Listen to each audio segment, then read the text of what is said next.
என்ன மாதிரி கேள்வி கேட்கணும், எப்படி கேட்கணும். 3 தரம் கேள்வி தான் இருக்குது. இந்த 3 தரம் கேள்விகளை தேவைக்கு தகுந்த மாதிரி கேட்கணும். First type of questions open ended questions சொல்லுவாங்க. என்ன ஓப்பன் எண்டட் கொஸ்டின்ஸ்? அந்த கேள்வி கேட்குற போது அவர் கூடுதல் பேச வேண்டும். அந்த மாதிரி கேள்வி. பாருங்கள், உங்களுக்கு கவர்மெண்ட் வேலையா இல்லையா அப்படின்னு கேட்டால் ஒரு வார்த்தை தானே சொல்லுவார், ஆமாம் இல்லை இல்லைன்னு சொல்கிறார். அந்த மாதிரி கேள்வி இல்லை.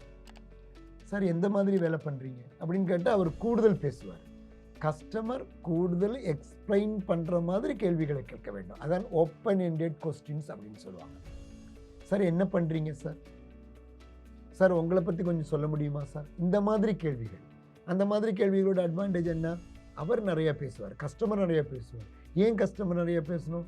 கஸ்டமர் நிறையா பேசுனா கஸ்டமரை நம்மளால் புரிஞ்சுக்க முடியும். நம்ம நிறையா பேசணும், நம்மளை அவர் புரிஞ்சுக்குவார், அவ்வளோதான். அப்போ அந்த மாதிரி ஓப்பன் எண்டட் கொஸ்டின்ஸ் அதான் ஒரு டைப் ஆஃப் கொஸ்டின்ஸ். அதுதான் கூட கேட்கணும், அதான் அதிகமாக கேட்கணும். ரெண்டாவது என்ன? Closed ended questions. அதாவது ஒரு வார்த்தையில் பதில் சொல்ல போகிறது தான் க்ளோஸ்ட் எண்டட் கொஸ்டின்ஸ் சொல்லுவாங்க. சார் நீங்கள் மேரிடா?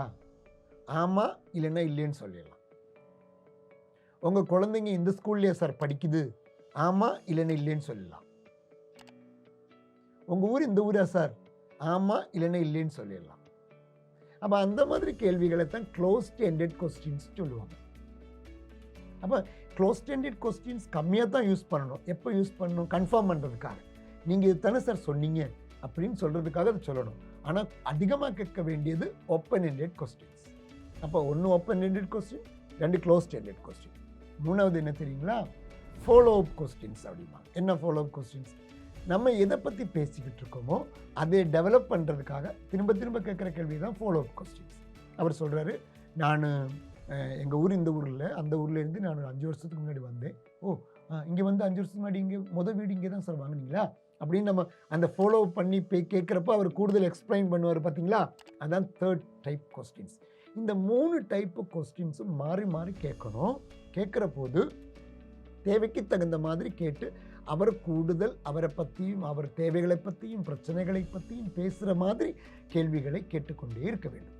அப்போ நிறைய பேர் கேட்பாங்க, சார் இதுக்கு ஏதாவது ஃபார்மேட் இருக்குங்களா, இந்த கேள்வி கேட்குறதுக்கு ஏதாவது ஃபார்மேட் இருக்கா, எந்த மாதிரி பேட்டர்ன் யூஸ் பண்ணணும் அப்படின்னு தான் கேட்பாங்க. அதுக்கு நான் ஒரு அழகான டிப் சொல்கிறேன் பாருங்கள்.